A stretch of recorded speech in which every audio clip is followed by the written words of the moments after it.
Okay, Doc. Hi, Doc. I just returned from a consultation with a plastic surgeon for gynecomastia. He examined me and stated that he can feel a small lump, maybe the size of a small peanut, behind my nipple. He told me not to have an operation done because the lump is so small it would actually invert the nipple if removed. He told me to be hopeful and that my condition may go away in time. He also recommended taking DHEA, which may alleviate the symptom over time as well. Just to clarify, I have never used anabolic steroids. I did take a test booster when I was 18 and 20 years old and did not stack it with any estrogen blocker because I was unaware how vital that was. I'm now 24. Is there anything that I can do or take to make the gyno go away? Please let me know. I'm desperate to know the truth.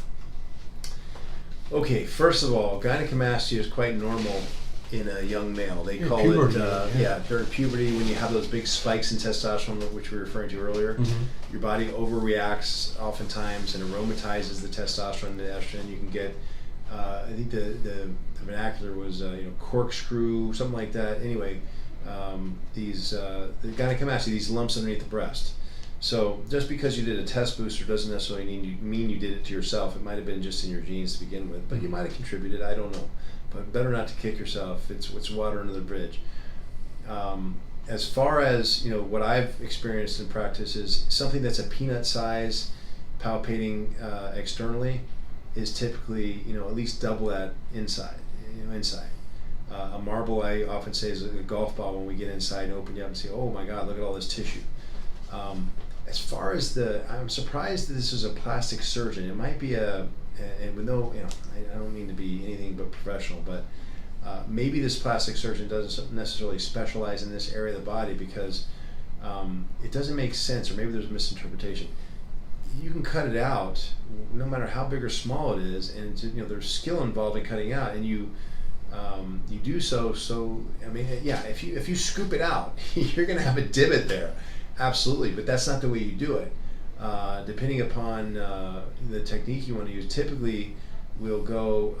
You can even go from. You want to go underneath or along the areola, and you can extract the lump there. But then I like to use Vaser equipment. It could be smart lipo, anything that will also enable you to sort of bevel the edges. Or I like to just ask permission to get as much fat out of there as possible. Would you remove everything from the gland? Because I have heard in the past, and I don't know if it's true or not, I have heard that if you remove the complete everything, all the gland, and you don't leave a little bit there, you will get a divot. So that's like sure. That's or fake. Remember, there's fat around there too. So yeah. If you just get the breast tissue, the true gynecomastia, then you've got that divot there. And then you've got the fat around it, which can grow. If you get fatter, then you'll see more of a dimple there, or a divot, whatever you want to call it. So yeah, the way I like to do it is you remove the breast tissue, certainly, and that involves some cutting. But then again, I like to use the Vaser, but there's other guys. You pick the tool that you're best with. But with a Vaser, it's a piece of equipment where with a cannula, which you can come at it through the armpit, really.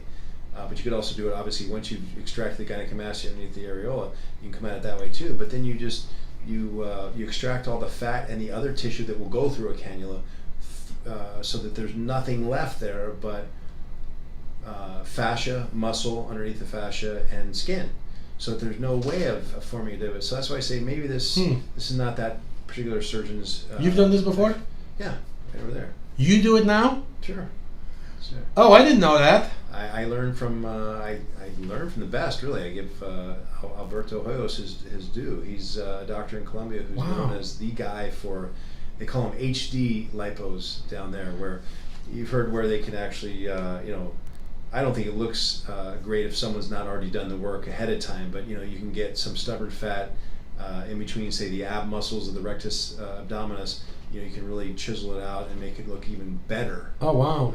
Again, if you've done the work to begin with and you got some stubborn stuff that doesn't go away, I always say, if you're one of those, you're 2 1/4, and you got a little bit, it just won't go away on the Yeah, side over here stubborn. until you get to 215, no matter what you do. Yeah. But then at 215, you're like, well, yeah, but I don't look as good as when I I'm know. 225 muscularly. So Yeah. it's great for, it's not good for debulking, which is a whole different Yeah. procedure, but it's good for, again, they call it this high definition Wow. stuff. But anyway, yeah, it can be used and should be used, in my opinion, because I have seen some bad gynecomastia surgeries where it looks like the doc went in and just sort of, Yeah. you open up here and you get as It far looks as you weird. can and just Yeah. scoop it out.